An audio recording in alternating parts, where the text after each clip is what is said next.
Well, I'd like to start by just by thanking. So there are so many of you that I should thank for making it possible for me to be here today that I don't really know even where to start. But of course, thank you very, very much, Professor Zebnon Villakazi, for inviting me here and for your very generous introduction. And also, thank you so much, Mr. Bali Musa. As we know, he's kind of the head of the Climate Commission. And Mr. Crispin Oliver, thank you so much for co-sponsoring this event. And last but certainly not least, Imraan Valodia, thank you so much for organizing my visit and for all your hospitality. But so I thought at least one thing that I should explain is why someone like me has an interest in these issues at all, you know.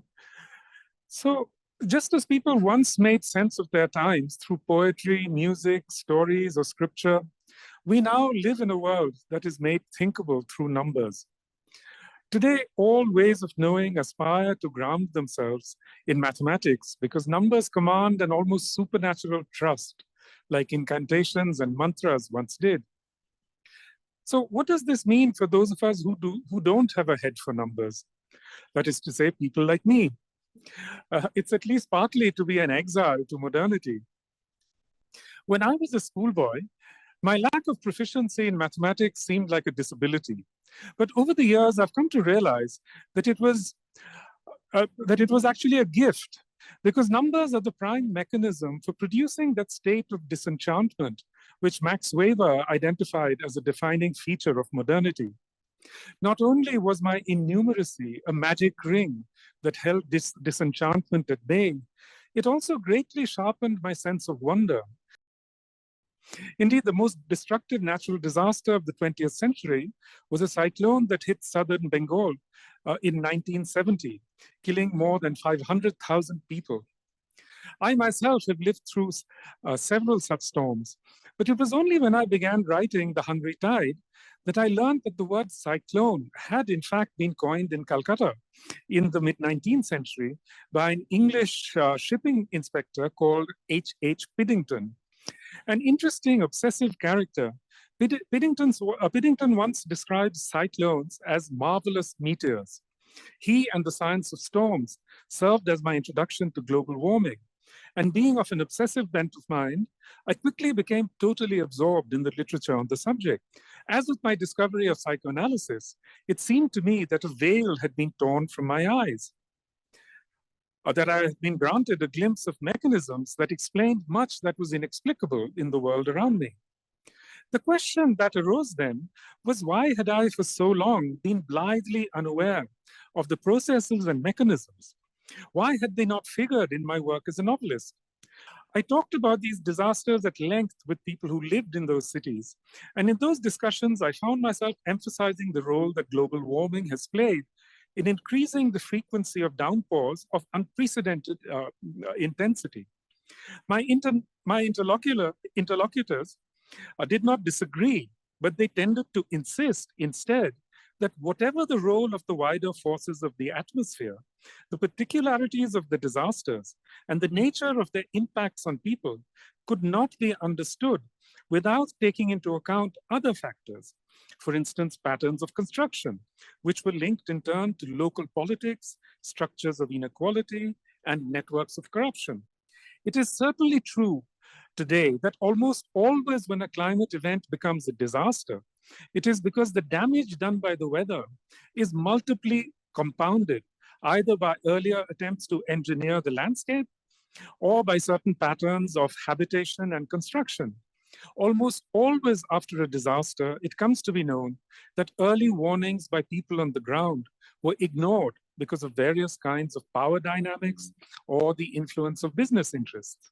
Yet, when confronted with evidence of their culpability, it has become a favorite tactic for politicians and businessmen to shrug off the blame by pointing to climate change. Even though strongly determinist claims of this sort came to be discredited in the course of the 20th century, Hume argues that some of those ideas have lived on in the form of climate reductionism, which, in his definition, is a process of isolating, I quote, isolating climate as the primary determinant of past, present, and future systems' behavior and response, unquote.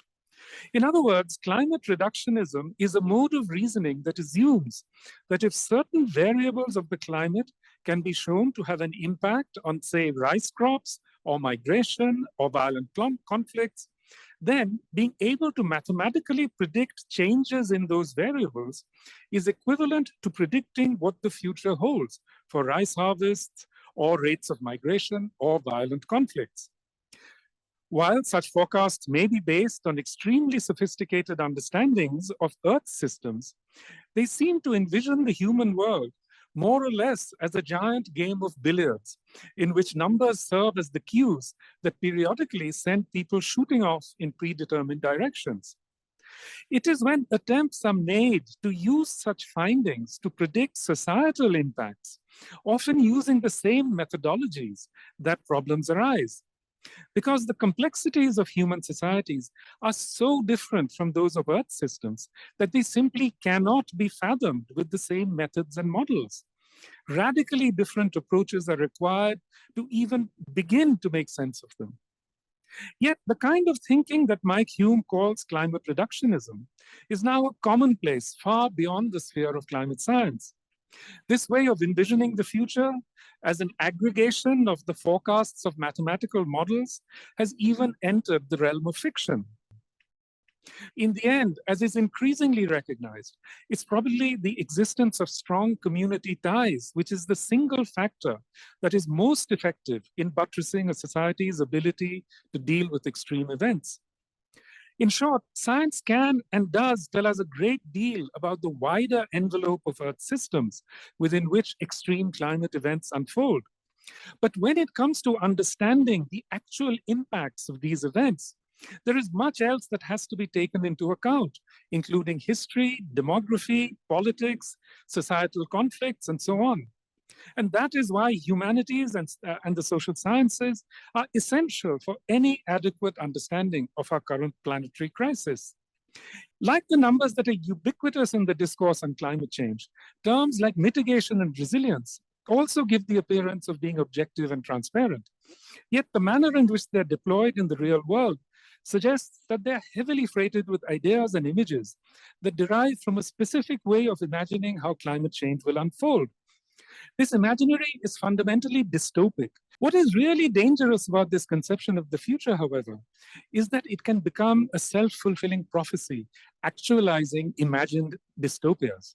So envisioning the future as a climate wasteland with individual resilient families so hanging on by their development-enhanced teeth, such projects ignore the role of communities, which are actually the most important pillar of resilience. This, if any, is a time that not only requires prudence in relation to science and technology, but also demands that renewed attention be paid to modes of life that are better attuned to the earth and all the other beings that inhabit it. As with the almost vanished seed varieties of Bengal, it may well be that to confront the challenges of the future, we will need to look to the past and to the vast range of indigenous adaptive practices and beliefs that elite forms of knowledge have long scorned as backward, primitive, and savage.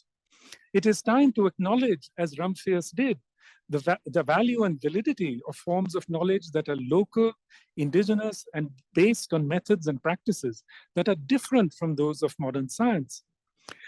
The struggle between ways of knowing is not a thing of the past. We are all implicated in it to this day. It is unfolding, for example, on Mauna Kea, a mountain that is sacred to indigenous Hawaiians, where people are resisting the building of yet another giant telescope. This, if any, is a time when we need to ask ourselves what the world needs in this critical moment in history. Another instrument to gaze into the distant reaches of the galaxy, or the protection of a site that has for centuries symbolized a powerful attunement to the planet that is our only home. Thank you.